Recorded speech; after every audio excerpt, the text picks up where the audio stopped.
Selamat mendengarkan podcast ini. Keluarga kami dari sejak saya kanak-kanak adalah keluarga musik. Jadi sejak sekolah dasar saya sudah mengenal gitar. Kakak saya sudah bisa main gitar dan saya sudah ikut-ikutan main gitar. Saya lupa apa kelas 6 SD atau kelas 1 SMP. Tetapi suatu hari saudara, ketika saya mau main gitar, gitarnya suaranya fals. Dan tentu saya sudah tahu ini gitar fals. Tetapi pada waktu itu saya belum bisa stem, belum bisa tuning gitar. Belum ada tuner seperti yang hari ini kita miliki di gadget kita. Semua harus mengandalkan feeling musik saudara. Tetapi waktu itu saya masih ingat, saya masih kanak-kanak, kalau tidak kelas 6 SD atau kelas 1 SMP atau mungkin masih kelas 5 SD. Tapi saya sudah bisa main musik nada dasar D, nada dasar C. Paling tidak itu. Saya sudah bisa nyanyi lagu Desaku Yang Ku Cinta dengan satu nada, dua nada. Tidak ada orang yang bisa membantu saya untuk stem gitar waktu itu. Tetapi saya ingat ada 2 atau 3 gitar di rumah. Nah, gitar yang saya pegang itu gitar yang memang sering saya gunakan untuk main. Lalu saya mencari gitar yang sudah ada. Gitar yang sudah di stem maksud saya. Lalu saya coba, wah benar ini gitarnya sudah pas. Gitar yang kedua. Nah, gitar pertama yang belum di stem itu saya mau coba stem. Karena saya tidak tahu, saya pikir kalau saya putaran atau saudara kalau melihat putaran gitar itu arahnya sama, berarti suaranya sama. Jadi saya cocokkan, ini miring ke sana, satu miring ke sini, yang kedua miring ke situ. Wah, saya pas. Ya. Jadi senar satu putarannya miring ke sana. Putaran kedua, senar kedua putarannya miring ke situ. Saya sesuaikan, saudara. Setelah sesuai, saya merasa bahwa saya sudah stem gitar. Lalu saya bunyikan, breng, masih kacau.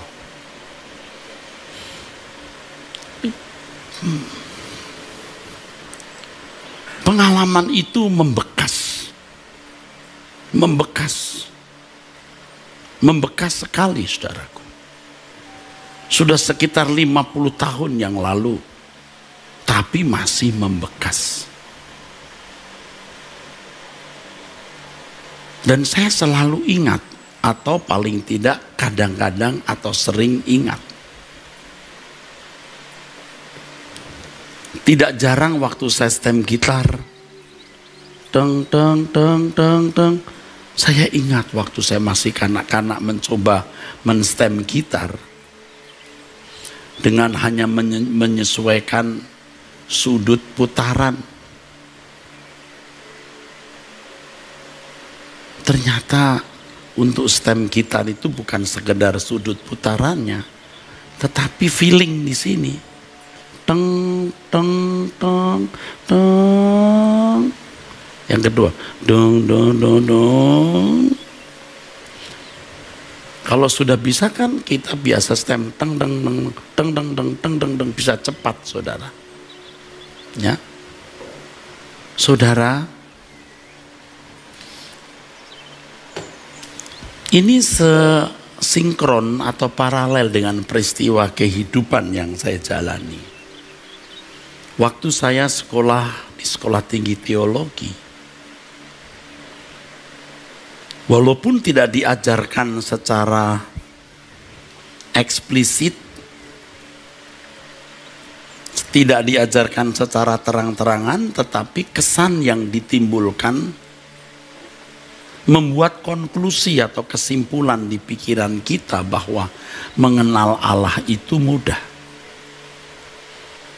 Dengan belajar teologi, belajar sistematika teologi, maka saya mengenal Allah. Allah itu begini. Kalau di denominasi A, Allah itu begini. Kekristenan itu begini. Tentu satu denominasi membangun doktrin teologinya di atas teolog-teolog yang mereka akui, mereka klaim sebagai teolog yang benar. Di luar teolog ini sesat, di luar teolog ini bidat. Memang tidak diajarkan secara eksplisit, tetapi kalau jujur mahasiswa-mahasiswa sekolah teologi memiliki pemahaman seperti itu. Dan hal itu bisa dibuktikan, saudaraku. Ya, orang-orang yang duduk di bangku sekolah tinggi teologi itu merasa dirinya paling mengenal Allah. Sudah pantas menjadi distributor pengenalan akan Allah atau dealer resminya. Nah, itulah yang saya alami. Tentu apa yang saya alami bisa dikatakan subjektif, tetapi saya bisa menjamin ini jujur. Artinya saya memang mengalami itu. Dan saya melihat orang-orang di sekitar saya sejak saya ada di bangku sekolah tinggi teologi juga demikian. Jadi saya sempat sekolah SMA tetapi belum lulus. Saya keluar, saya masuk lagi di sekolah Alkitab dari tataran sekolah pendidikan guru agama. Ya, yang pada waktu itu murid-muridnya tua-tua, saudara. Saya masih ingat banyak orang yang mau menjadi guru agama lalu sekolah lagi. Nah, saya masuk di situ. Dari situ baru saya masuk studi strata 1, strata 2, strata 3. Jadi saya sekolah di sekolah tinggi teologi itu bisa 4 kali 3 plus 3, 15 tahun, saudara. Dan saya ada di sekolah tinggi teologi, ya saudaraku, sejak saya lulus S1, lalu saya menjadi wakil kepala asrama, saya melanjutkan S2 saya di STT Jakarta Jalan Proklamasi, dan seterusnya. Jadi saya melihat ini dan bisa mengatakan ini sebagai hal yang objektif. Orang memiliki asumsi kalau sudah belajar teologi itu maka sudah mengenal Allah. Setelah saya mengerti kebenaran seperti hari ini, saya sadar itu salah. Kalau Allah bisa dikenali hanya melalui sebuah sistem pendidikan, betapa kerdilnya Allah itu. Allah adalah Allah yang hidup. Bukan semacam salah satu bidang ilmu pengetahuan yang menjadi objek penelitian dan orang bisa menguasainya. Ia pribadi di mana Allah mengendaki sebuah hubungan interpersonal, hubungan antar pribadi, hubungan interaksi, saudaraku. Dan saya harap Bapak Ibu, saudara-saudara sekalian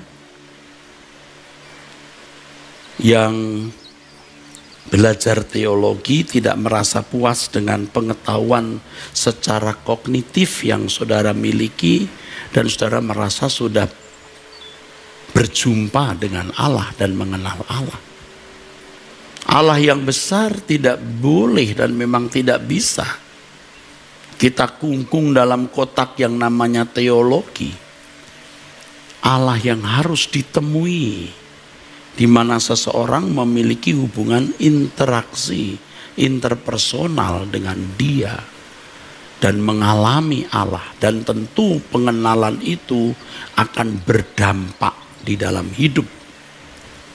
Sebaliknya saudara yang tidak pernah duduk di bangku sekolah tinggi teologi, katakanlah orang dalam tanda kutip awam, Jangan merasa saudara tidak akan pernah bisa mengenal Allah secara maksimal karena saudara tidak pernah sekolah di sekolah tinggi teologi. Sebenarnya setiap orang itu, saudaraku, memiliki porsi yang berbeda-beda. Dan bisa juga, saudaraku, maksud saya yang pastinya juga unik. Setiap pribadi sesuai dengan pergumulan hidup yang dialami setiap individu, saudara. Orang akan mengalami Tuhan secara unik dan dalam porsi tertentu. Kurang tidak boleh, lebih tidak perlu. Ya, kan pada dasarnya pengenalan akan Allah itu bertujuan agar seseorang bisa menempatkan diri secara benar di hadapan Allah dan menempatkan Allah secara patut di tempat yang terhormat di dalam hidupnya. Selanjutnya orang tersebut bisa mengerti apa yang Allah kehendaki untuk dilakukan, baik secara moral, tentu bicara soal kesucian, atau terkait dengan tugas. Setiap orang pasti memuat rancangan Allah yang khas, yang harus dia penuhi, saudara. Dan ketika orang meninggal dunia, mestinya ia sudah memiliki wajah batiniah sesuai dengan yang Allah kehendaki. Dan kita tahu yang Allah kehendaki itu rancangan semula. Manusia segambar serupa dengan Allah. Dan manusia pertama yang sempurna, yang menjadi model manusia yang Allah kehendaki, yang menjadi yang sulung adalah Tuhan Yesus. Artinya ketika kita meninggal dunia, Bapa menemukan wajah Kristus di dalam hidup kita, seperti pernyataan Paulus, hidupku bukan aku lagi, tapi Kristus yang hidup di dalam aku. Dan ketika kita menghadap Tuhan nanti, tugas yang Tuhan berikan kepada kita, yang tidak diberikan kepada orang lain dan mungkin tidak bisa diberikan kepada orang lain, karena itu betul-betul unik terkait dengan hidup kita yang unik, yang tidak sama dengan siapapun, sudah kita tunaikan. Kan pada dasarnya pengenalan kita akan Allah fungsional untuk itu, berguna untuk itu. Bagaimana kita bisa menempatkan diri kita secara benar di hadapan Allah, menempatkan Allah di tempat yang terhormat di dalam hidup kita. Artinya kita bisa hidup suci dan kita memenuhi apa yang Allah kehendaki untuk kita lakukan. Seperti yang dikatakan dalam Yohanes 4 ayat 34 yang diucapkan oleh yang mulia Tuhan kita Yesus Kristus, makananku adalah melakukan kehendak Bapa dan menyelesaikan pekerjaannya. Dan pengetahuan tentang Allah yang saudara harus miliki harus memadai, harus cukup, jangan kurang, tapi tidak perlu lebih juga. Nah, saudara melihat bagaimana telah dikesankan bahwa ada ilmu yang namanya teologi, yang melaluinya atau harus melaluinya orang mengenal Allah. Soal interaksi, itu nanti dirumuskan dalam kalimat menjadi karya ilmiah, jurnal ilmiah dan buku-buku yang akhirnya saudara malah mengubur kekristenan. Dan orang tidak pernah mengenal Allah dengan gampang. Dia pikir, sehingga orang tidak mengenal Allah karena mereka pikir mengenal Allah itu mudah. Saya ulangi saudara, sehingga orang gagal mengenal Tuhan. Buktinya sederhana, saudara lihat, orang makin tinggi ilmu teologianya bukan tambah benar nyatanya. Dan itu sudah saya alami sendiri ketika saya ada di sekolah tinggi teologi. Dan umur saya ini saudaraku sekalian, 80% itu ada di sekolah tinggi teologi. Dari mahasiswa menjadi wakil kepala asrama, jadi kepala asrama, wakil dekan, menjadi purek, membantu rektor, jadi rektor dan kepala yayasan. Jadi dunia akademis bagi saya tidak asing. Di sebuah sekolah tinggi teologi yang baik. yang akredited tentunya. Dan saya ikut mengantar sekolah itu menjadi sekolah yang terakreditasi pada waktu itu, saudara. Jadi saya melihat bagaimana mahasiswa tingkat 1 baru dari daerah datang banyak berdoa. Itu kalau tahun ajaran baru itu ruang doa penuh. Tetapi itu menjelang akhir 2 semester ya. Akhir semester kedua, itu ruang doa makin sepi. Rame-rame itu pada waktu mau ujian. Kenapa? Karena harus bayar uang kuliah, kalau tidak mereka tidak boleh ikut ujian. Jadi merataplah mereka di ruang doa itu. Atau mungkin juga diramekan oleh anak-anak mahasiswa yang lagi putus pacar, terus patah hati. Nah begitu saudara. Atau orang tuanya sakit, nah itu. Semester pertama masih ramai berdoa. Semester kedua mulai sepi. Nah itu kakak-kakak kelas sudah hampir nggak berdoa itu. Sungguh. Dan itu saya sudah melihat. Dulu belum ada gadget, jadi orang pegang Alkitab tebal-tebal, kemana-mana pegang Alkitab. Tetapi kalau sudah semester akhir, semester ke 5, 6, atau 7, itu yang dipegang buku-buku filsafat. Mungkin yang dibacanya pendahuluan. Tapi bangga pegang buku-buku tebel itu. Nah itu benar. Waktu datang itu hormatnya kepada senior, apalagi guru begini, selamat pagi Pak. Itu masuk semester 2 begini. 3 begini. Udah mau jadi sarjana begini. 4 begini. Saya khawatir. Jadi sombong. Saya menemukan kok mahasiswa yang dulu kalau dengan kita, apa Pak, apa kabar Pak, hormat. Begitu jadi sarjana, ketemu, halo Bror, panggil kita Bror. Saya bukan tidak mau dipanggil Bror, tapi seingat saya kalau manggil senior saya masih Om. Walaupun usianya nggak terpaut jauh, tapi dia senior saya, Om. Tapi kalau di pertemuan resmi Bapak tentunya.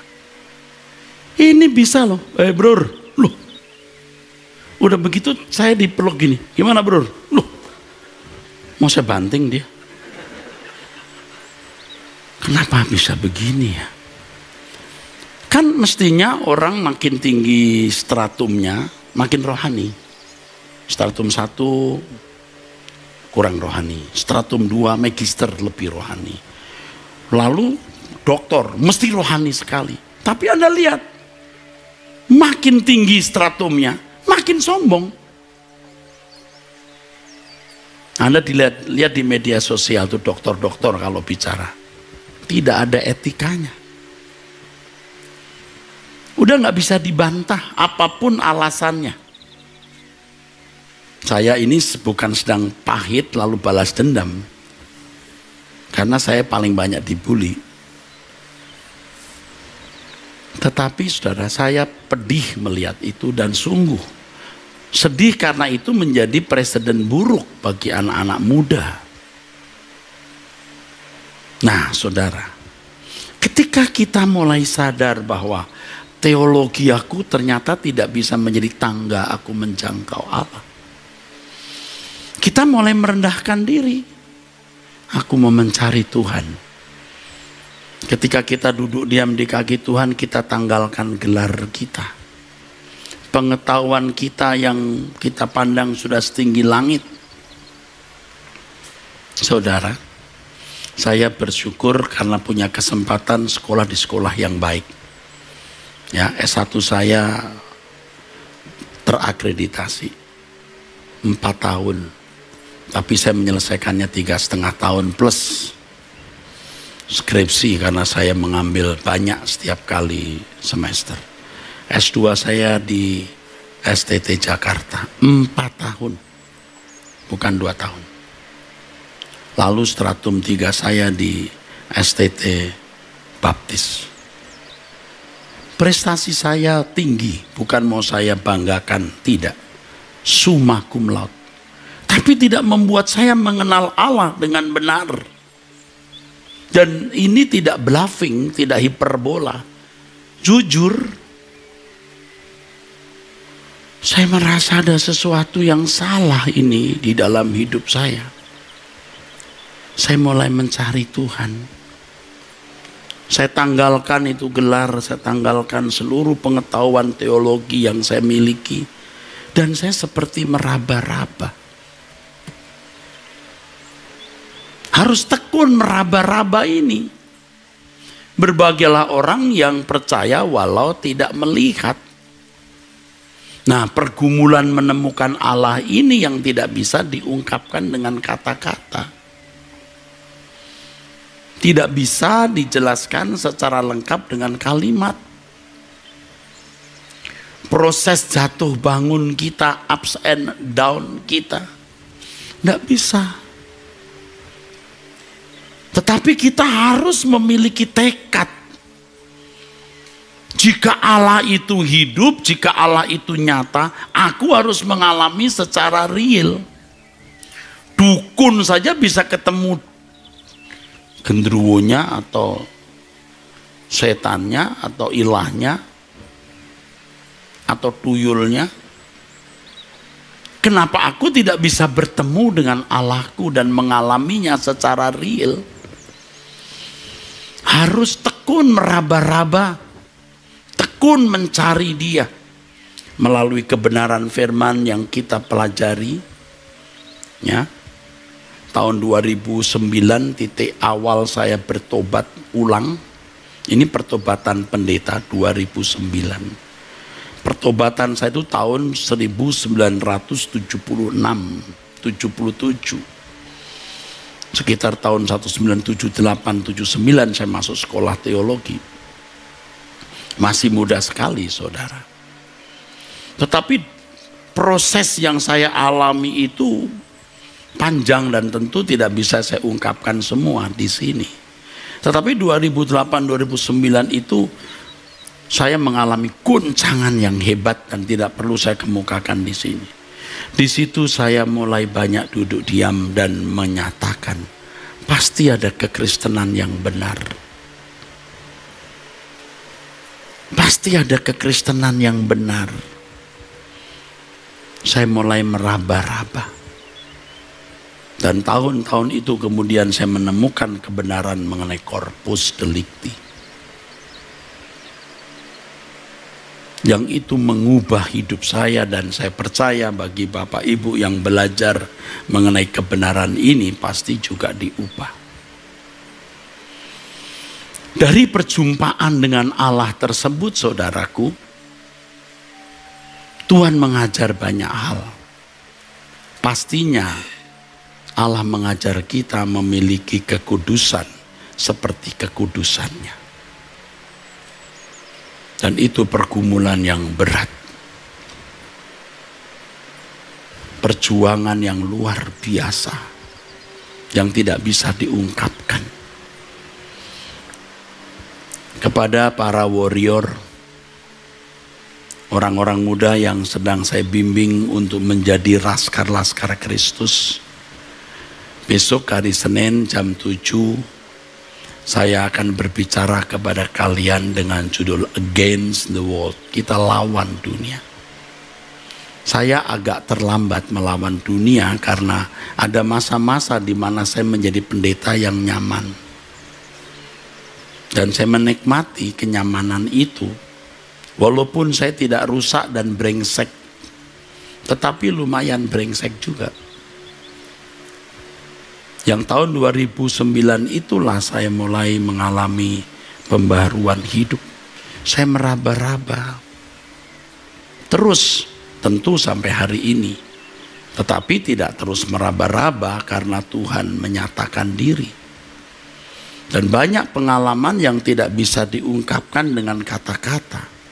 Tapi yang intinya kita menjadi takut akan Allah.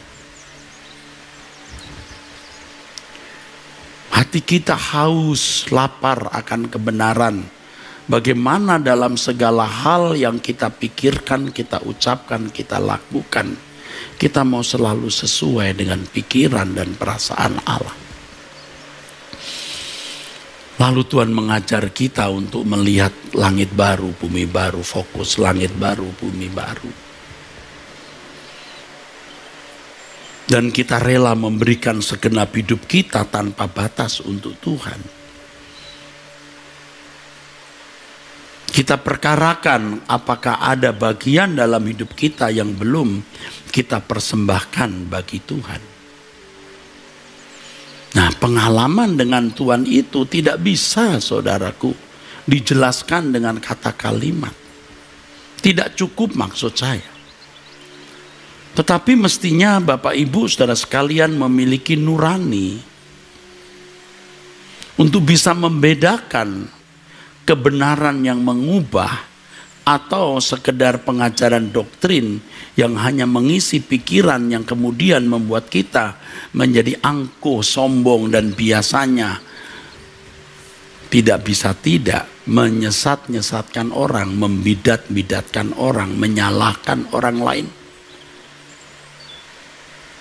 Seakan-akan dia mendapatkan legalitas dari Allah untuk mengesahkan suatu kebenaran. Tetapi kalau orang berjumpa dengan Tuhan, tidak mudah berbuat demikian sampai tidak bisa melakukan hal tersebut. Dia akan mengalami perubahan. Dan perubahan itu pasti akhirnya akan dirasakan oleh orang lain.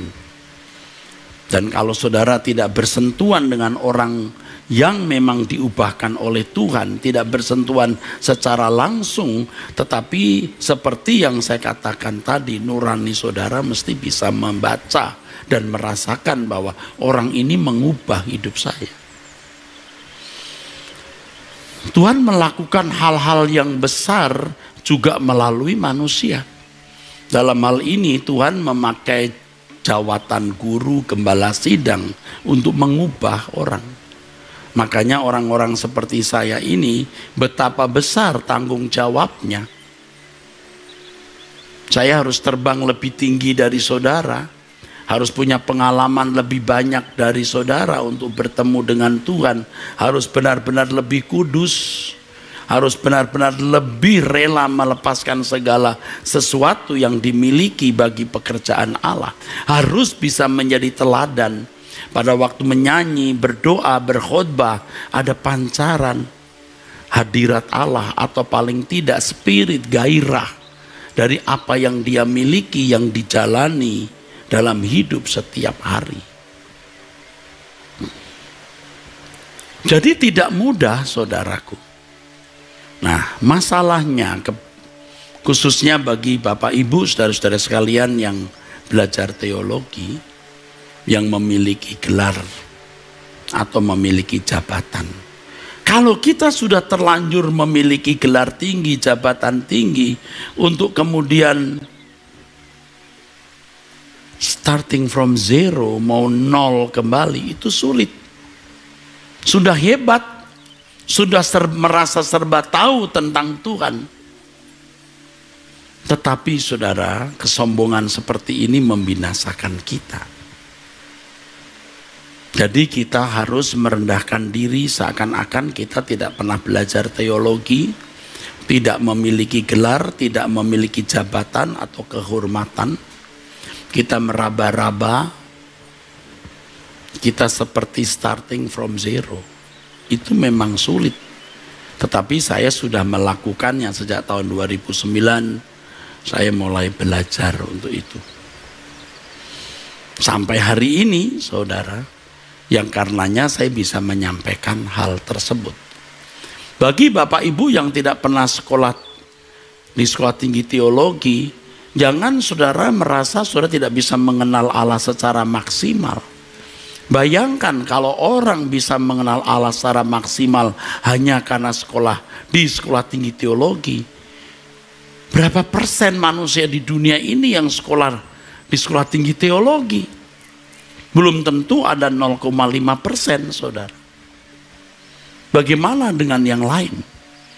Makanya saudara pasti bisa mengalami Tuhan, mengenal Tuhan secara maksimal, yang itu cukup membuat saudara menempatkan Allah di tempat yang patut dan menempatkan diri saudara di tempat yang pantas di hadapan Allah, hidup di dalam kesucian Tuhan, Artinya kita bisa melakukan segala sesuatu selalu sesuai dengan pikiran dan perasaan Allah. Dan kita bisa memenuhi atau menggenapi bagian kita yang harus kita penuhi. Cukup. Tidak perlu pengetahuan lebih dari itu. Tetapi juga jangan kurang. Nah, kalau teologi sudah menjadi komoditas seakan-akan itu satu-satunya tangga untuk mengenal Allah, bisa menyesatkan itu, saudara. Dan kalau kita melihat fakta yang tidak bisa dibantah, yang saya sudah kemukakan berkali-kali, Eropa memiliki banyak sekolah tinggi teologi yang hebat, teolog-teolog yang hebat juga. Tetapi nyatanya mereka gagal menyelamatkan masyarakatnya. Anda mau bantah apa? Dan kalau saya katakan kalimat ini mungkin orang tidak suka. Apa? Justru teologi membuat engkau jadi bodoh. Karena engkau membungkus Allah dalam satu kotak. Dan menyandera Allah dalam kotakmu itu, dan tanpa sadar kau menyandera dirimu di situ. Kamu membuat kerdil Allah. Allah tidak bisa diperkerdil. Yang kau bayangkan itu adalah Allah yang hanya fantasi. Anggaplah yang kamu miliki, yang saudara miliki Allah yang benar. Anggaplah. Tetapi Allah tidak cukup dikenal dalam pengetahuan teologi secara kognitif. Allah mau dikenali.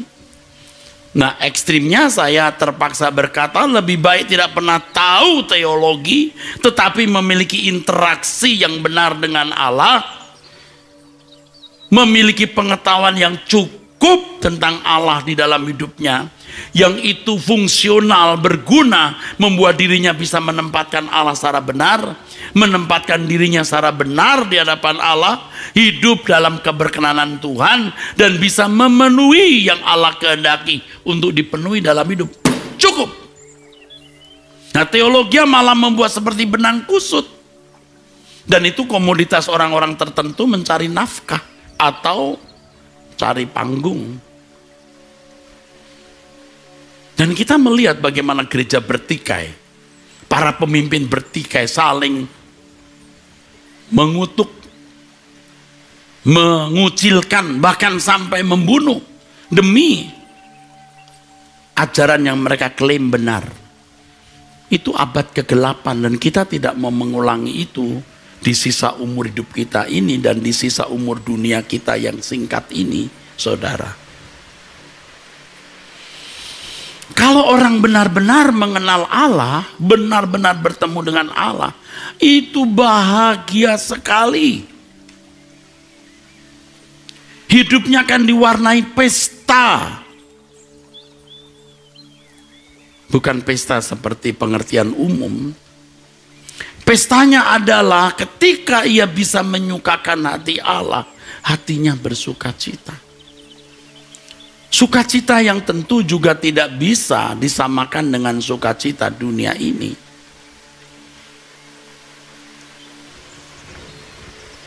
Hari-hari kita menjadi benar-benar indah, saudaraku.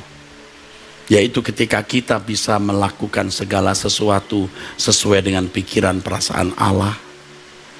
Kita menyenangkan hatinya. Kita berpesta di situ, saudara. Jadi ketika kita mendapat kesempatan berbuat dosa,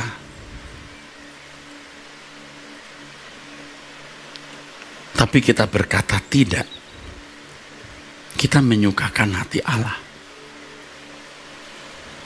Kita menikmati sukacita Tuhan di situ. Memiliki kesempatan untuk korupsi, memuaskan daging dengan nafsunya, tapi kita berkata tidak.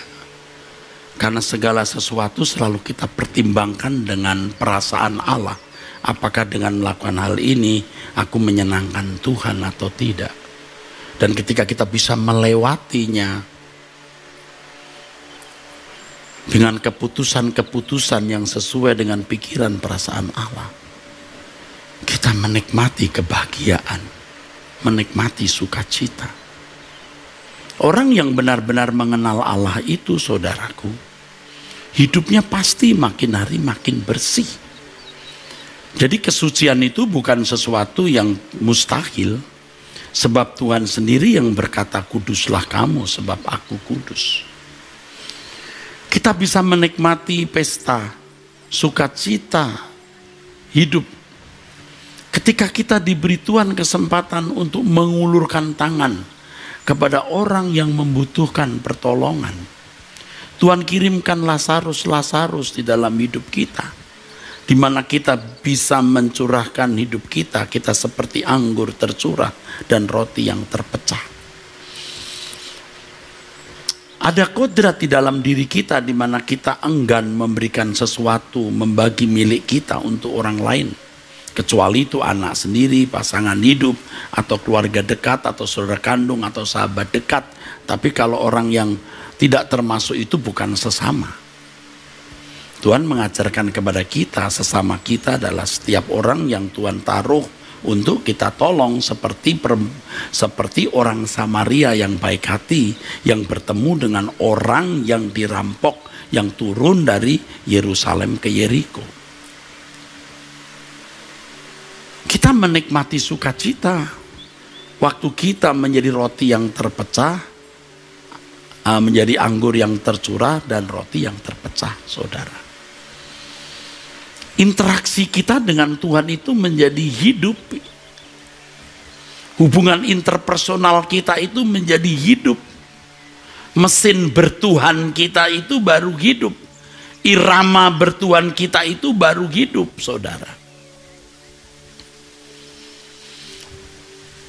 Kita akan menikmati sukacita di dalam Tuhan ketika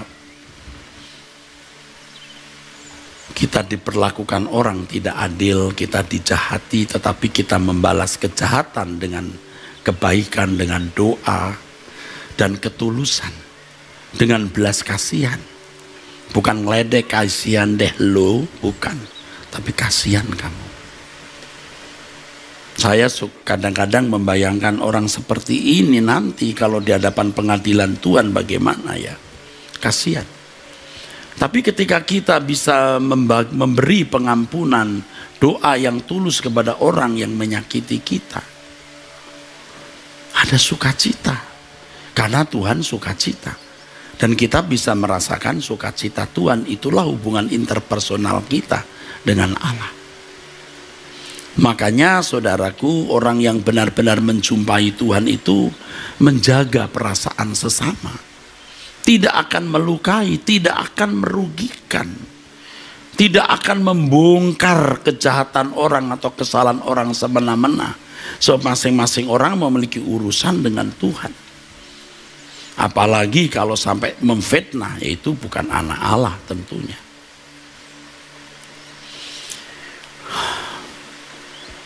Lalu kita akan menikmati sukacita, saudaraku, ketika kita belajar firman, kita bisa sharing firman, Tuhan bisa memberikan firman-Nya, dan kita menerima dan menghormati firman itu. Tuhan disukakan. Makanya betapa sentral dan betapa pentingnya posisi saya sebagai pemberita firman ini. Harus firman yang benar dari hati Tuhan yang harus disampaikan dan orang menerima kebenaran itu. Pada waktu ada di meja makan, di dalam percakapan, sharing kebenaran, Tuhan bersukacita di situ dan kita menikmati sukacita itu. Tidak heran kalau kita bisa kangen, bisa miss rasanya, rindu ketemu orang-orang yang selalu kita bisa bicara dengan mereka tentang firman Tuhan. Dan yang terakhir, saudaraku, kita bisa menikmati pesta sukacita ketika kita menyembah Tuhan. Ketika dengan hati yang tulus kita menghormati Tuhan dan mengasihi Tuhan. Kalau saudara melihat dan merasakan liturgi-liturgi gereja, saya tidak menujukan ini ke gereja tertentu ya saudara. Tapi saya kira saudara bisa mengerti maksud saya. Liturginya bagus, nyanyiannya bagus, tetapi seperti tidak bernyawa. Ya. Kalau di kalangan karismatik dengan air mata, ya, dengan perasaan. Tetapi nyawanya, kalau kelihatan ada nyawa, itu nyawanya sumbang, fals. Nah, kalau kita bisa tulus, itu menjadi sukacita hati Tuhan, saudara. Waktu kita kuliah, kita bisa menjelaskan tentang siapa Yesus dalam kristologi. Tetapi tidak sanggup untuk bisa menghayati Tuhan Yesus, wajah Tuhan. Dan merindukan Dia. Tidak sanggup, tidak bisa, tidak mampu. Selain hidup kita tidak bersih, kita masih terikat dengan kebanggaan-kebanggaan atau percintaan dunia. Tetapi setelah kita meraba-raba sampai kita menemukan Tuhan dan bertumbuh itu, baru kita bisa mengerti apa artinya kita merindukan Tuhan. Bila aku boleh datang memandang wajah-Mu Tuhan. Dia sosok yang hidup di dalam hidupku. Aku menghidupkan Dia, bukan dalam bayangan kognitif, menjadi pengetahuan teologi, tetapi menjadi pribadi hidup yang kurasakan, di mana aku bersentuhan dengan Dia, berinteraksi dengan Tuhan, dan menikmati pesta rohani setiap hari. Dan pasti membuat hidup kita tambah bersih. Kita makin merindukan langit baru, bumi baru. Saya harap saudara mengerti pesan ini. Tentu saya sudah berdoa dan mohon pimpinan Tuhan untuk pesan yang harus saya sampaikan kepada saudara hari ini. Jangan menganggap mudah menemukan Allah.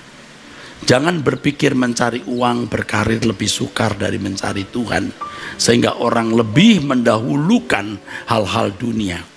Tapi jadikan hal mencari Allah sebagai selalu darurat dan satu-satunya, bukan hanya paling penting, satu-satunya. Sampai kita bisa merasakan benar apa artinya kehausan akan Allah, seperti pujian yang tadi kita nyanyikan. Seperti rusa merindukan sungai yang mengalir, demikianlah jiwaku benar merindukan Engkau. Tidak bisa dijelaskan, bukan? Harus dialami. Bahkan sehebat apapun kata kalimat yang saya buat, secakap apapun kemampuan saya berkhotbah, saya tidak akan bisa membagikan hal ini hanya dengan kata-kata. Tapi satu kalimat penting yang saya mau ucapkan di akhir khotbah ini, jadikan agenda mencari Allah sebagai satu-satunya agenda hidup ini, sampai kita menemukan Dia sebagai kekasih abadi.